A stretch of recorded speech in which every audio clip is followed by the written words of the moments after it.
Bismillahirrahmanirrahim. Assalamualaikum warahmatullahi wabarakatuh. Kembali lagi di Perjalanan Abu Siri di dalam acara Mata Realita, kejadian yang nyata yang ada di sekitar kita. Orang mendengarkan belum tentu sabar kalau orang itu belum sadar. Nah, untuk kali ini saya atau kita ini kedatangan tamu atau kedatangan teman yang perkenalkan, namanya siapa, Bang?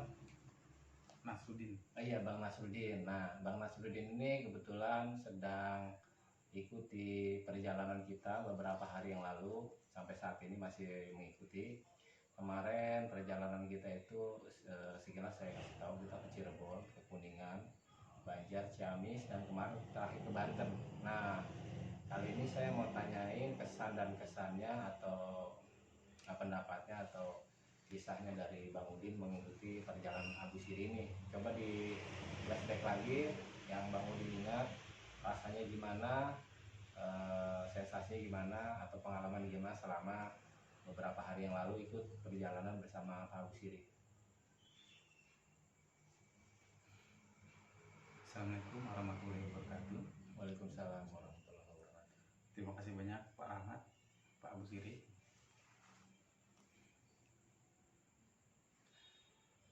Saya tertarik mengikuti perjalanan dari Abu Siri dan Bang Rahmat serta teman-teman. Bagi saya ini adalah perjalanan spiritual ya, lebih banyak ke arah untuk mengaji diri saya sendiri, mengkaji dalam setiap perjalanannya. Misal saya ke Cirebon itu untuk menemukan jati diri saya, atau untuk ya perjalanan spiritual dari saya pribadi, pengalaman seperti itu. Dan untuk yang terbaru yang kemarin baru saya alami itu ada waktu saya ikut beberapa teman blogger, youtuber juga. Kita ada beberapa tim itu ke daerah Banten untuk explore rumah angker yang konon katanya itu angker karena sudah 30 tahun Pak Rahmat ya. Iya, kurang lebih hampir 30 tahunan lah ditinggal oleh ya, yang punya. Ya, jam 1 jam 2 Pak Rahmat ya. Ya, jam 2 lewat. Jadi awalnya juga dalam pikiran saya itu, selama ini kan saya lihat di media itu rumah angker ini kita akan seperti uji nyali tuh, melihat apa penampakan seperti apa atau perasaan seperti apa gitu kan. Sebenarnya saya juga udah down duluan gitu. Wah, ini nanti seperti ini nih, segala macam ada di pikiran kan. Ketika tiba saatnya giliran kita nih, karena kan ada tim pertama atau tim kedua, dia sudah menceritakan dia yang yang keringat dingin lah, yang panas segala macam lah, yang dia lihat apa dengan apa gitu. Saya juga sudah ada pikiran macam-macam. Oke, ketika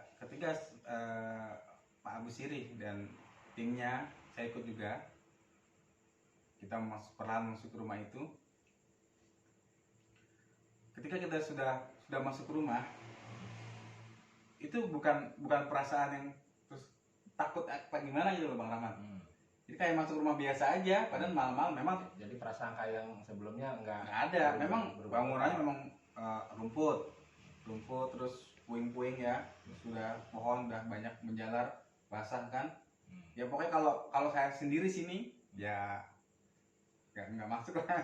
Nggak berani gitu ya? Nggak berani saya juga. Nggak mungkin tembus lah istilahnya kalau kosong-kosong gitu kan. Tapi ketika ada Pak Abu Siri itu rumah kalau kita bilang atmosfer atau auranya itu udah adem, hawanya itu adem gitu. Maksudnya adem dalam arti tenang kayak ya kalau kita masuk ke rumah sendiri lah. Cuman kembali lagi ke tadi kan, perjalanan ke Bang Udin kan bukan hanya itu. Cuman kan yang terakhir memang kemarin ke situ. Kemarin kita ke daerah Ciamis juga, ke teman-teman yang lain, ke Cirebon atau kemana. Dan Bang Udin kan selama jalan sama kita itu kan ya makannya gimana gitu, atau tidurnya gimana, kan kita banyak kan di jalan gitu. Itu gimana tuh? Sepanjang jalan malah nggak tidur ya, lebih banyak melek. Sampai beberapa hari itu melek, malah nggak tidur. Malah saya perhatiin ini dari hari Sabtu, dari malam Sabtu kemarin tuh, bahkan dari malam Jumat kemarin kan Bang Udin, sekarang kita malam Selasa ya. Itu udah jarang banget tidur saya lihat tuh. Bahkan hari pertama kedua saya lihat nggak tidur sama sekali kan di sini. baru hari malam kedua tuh Bang Iwan agak berat, dia tidur di depan situ kan. Iya. Nah itu sekarang nih saya pikir Bang Udin nggak datang nih ke sini.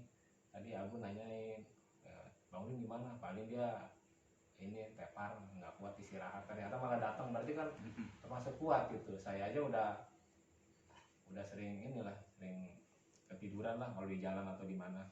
Nanti tuh Bang Udin gimana tuh perjalanan yang perihal itu gimana? Yang saya rasakan sih ke diri saya pribadi ya, itu terasa seperti penuh ya, penuh.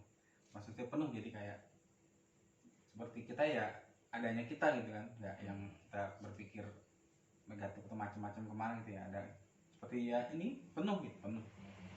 Ngisi lah gitu ya. Isi penuh. Nah itu tadi sekilas tentang pengalaman Bang Nasruddin mengikuti perjalanan bersama Abu Sirih ya. Buat teman-teman yang mau ikut perjalanan Abu Sirih, monggo dipersilahkan, nanti bisa di komen di sini. Cuman untuk season kali ini kita kedatangan tamu spesial. Orang ini adalah dulu di bolang pesantren juga. Nah, cuman untuk bahasan kali ini bukan membahas masalah itu, mungkin dia ada pengalaman-pengalaman misteri karena katanya sebenarnya dia belum pernah ngalamin sih. Cuman kayaknya dia masih belum terbuka sama kita. Mudah-mudahan di acara kali ini dia mulai terbuka atau mulai cerita. Oleh karena itu, mari kita sambut bintang tamu kita ini, seorang wanita umur sekitar 30 tahun lebih. Nah, ini namanya nanti kita perkenalkan aja sama beliau. Mari kita persilakan. Nah, ini udah masuk. Nah, inilah bintang tamu kita, datang dari jauh, dari seberang sana tuh, di daerah Cilangkap ya. Nah, Cilangkap, Mabes TNI. Nah, ini perkenalkan siapa Mbak namanya Mbak? Saya Iin. Ya. Iin Sufiati. Namanya Mbak Iin Juhriati Soleha.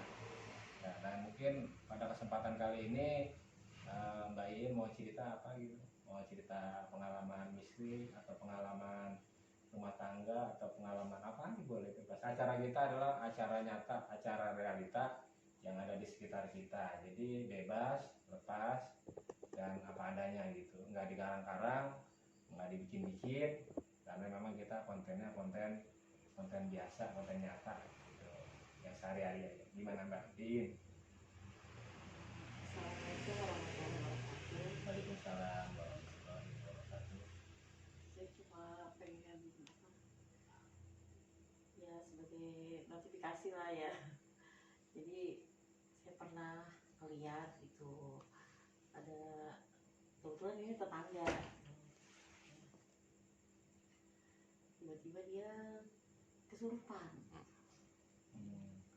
Terus aku sempat lihat gitu sampai yang teriak-teriak gitu kan, kayak nangis-nangis terus ketawa gitu.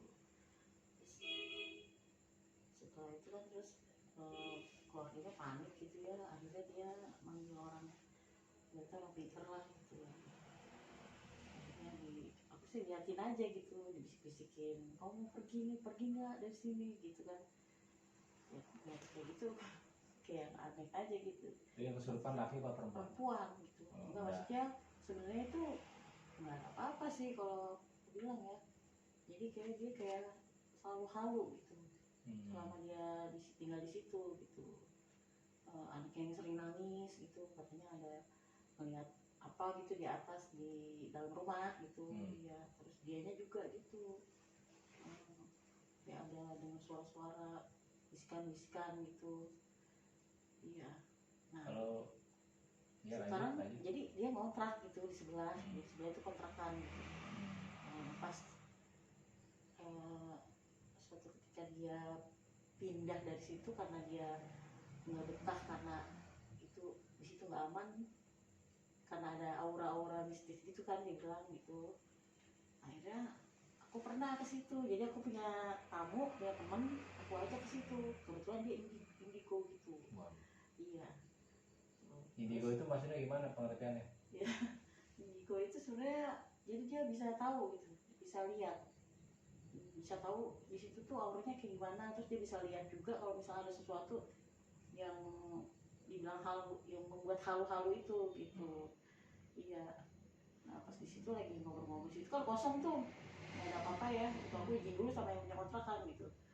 Akhirnya pas dia teman aku di situ, terus dia ke kamar mandi, terus besoknya dia bilang pas dia udah pulang di rumah ya, besoknya dia bilang sama aku, telepon gitu.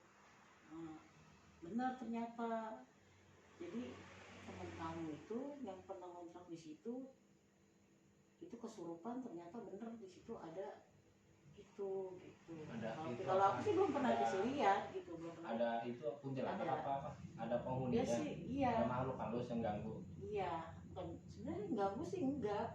Cuma dia lihat jadi merasa terganggu gitu. Kita juga kalau nggak ganggu dia kan dia nggak bakal ganggu kita gitu kan. Kalau Mbak I percaya nggak sama hal-hal kayak gitu? Kalau itu sih sebenarnya ada kalau kayak gitu. Jadi ada istilahnya ada jin iman, ada jin kafir gitu kan. Kalau aku yang pernah dulu ya. Baru dengar ada jin iman ini. Ada jin iman, ada jin kafir gitu. Aku pernah kaji seperti itu gitu. Nah gimana Bang Udin? Gitu. Kalau menurut Bang Udin gimana tuh? Kalau menurut saya ya, setiap makhluk Allah ya seperti manusia pasti ada yang beriman dan tidak. Seperti jin pun ada yang muslim atau yang non yang bukan, maksudnya belum bukan jin muslim lah. Nggak, itu mengenai arwah-arwah yang suka ganggu orang yang hidup gitu. Bukannya alamnya udah masing-masing, kok dia bisa ganggu gitu. Apalagi kata tadi di rumah itu, di rumah kontrakan. Ngapain dia tahu bukannya tempatnya dia yang tempat rumah kosong atau di gudang atau di hutan tempatnya. Kok dia tinggal di rumah kontrakan gangguin orang gitu. Maksudnya kenapa kok roh-roh begitu atau makhluk-makhluk itu kok ganggu orang gitu? Atau itu sejenis setan atau iblis atau sejenis arwah gentayangan gitu. Kok ganggunya orang? Apa dia punya dendam dulunya? Kalau menurut Bang Udin itu gimana tuh? Atau Mbak Iin lah kalau misalkan punya jawaban. Kenapa kok orang kata kesurupan diganggu gitu? Kenapa dia ganggu gitu kan? Apa hubungannya sama kita? Bukan alamnya udah masing-masing, kok ganggu gitu? Makanya kalau aku kayak gitu ya sebenarnya dari diri kita sendiri sih, kalau kayak gitu dari hati kita sendiri. Sebenarnya di dalam hati kita tuh tulus nggak gitu kan. Dalam arti tulusnya itu maksudnya bersih nggak gitu. Iya, jadi kalau misalnya dia ada pikiran-pikiran yang bawah over gitu ya, mungkin jadi halunya tuh jadi nggak tinggi gitu. Iya. Oh gitu ya. Jadi Iya. itu dari refleksi dalam diri kita sendiri, kejadian-kejadian itu, atau maksudnya yang mengundang dia hadir atau nggak hadir Dari karena diri sendiri. Iya, nanti dari diri sendiri. Karena mungkin di pikiran kita melayang atau ngambang atau Iya, ngawur karena aku ya. juga pernah ngalamin kayak gitu. Jadi waktu aku di pesantren itu ya, lagi ngaji terus dia jadi tingkat gitu. Gedung itu tingkat gitu. Jadi di atas tuh kan terbuka gitu ya tingkatnya gitu. Jadi lagi ngelamun gitu karena banyak pikiran juga waktu itu kan. Teman itu. Akunya Oh, sendiri iya. nggak pernah ngalamin. Terus? Jadi pas lagi ngelamun gitu sambil ngaji, jadi bukannya maknain Quran apa hadis gitu, tapi malah iya toto kok ada yang lewat gitu. Ada yang lewat, ada berapa kayak kurcaci gitu ya, tapi ininya panjang gitu. Cuma pakai celana kayak sempak gitu doang. Ada berapa yang lewat tuh. Dan pernah juga di rumah juga waktu ngontrak di sini di Rawalindung. Iya, pernah lagi bakar sampah gitu. Terus difoto sama anak aku kan. Toto pas jadi fotonya di depan api itu ada anak perempuan duduk di situ pakai baju ulang tahun gitu. Terus tapi telinganya panjang gitu. Dan wajahnya memang wajah yang boleh dibilang kayak iblis atau apa gitu ya. Kayak gitu. Dan kemarin yang baru-baru ini dilihat sama teman aku itu dia hitam gitu. Siapa tuh yang hitam? Yang dilihat di yang rumah itu, di kamar itu, yang ganggu itu. Iya, makanya waktu dia ngontrak di situ nggak berani di kamar itu, jadi dia tidurnya di depan. Kalau kontrakan petakan itu kan ada 3, iya, depan, ruang tengah, sama di dapur. Ngomong-ngomong nih, Iin juga punya banyak ya pengalaman cerita mistik ya. Selama ini kan nggak pernah cerita kan masalah itu. Nggak banyak sih, tapi ada. Mulai banyak nih. Nanti berarti makin seru ya. Cuman karena ini awalan pembicaraan atau awal perkenalan, mungkin untuk sesi berikutnya bisa kita sambung. Untuk kali ini kita selesaikan dulu di sini. Pesan saya tadi bagi teman yang ingin ikut perjalanan dengan Abisiri bisa komen, bisa share di sini ya. Untuk kisah kali ini saya cukupkan sampai sini. Sampai berjumpa di episode berikutnya. Sekian, wassalamualaikum warahmatullahi wabarakatuh.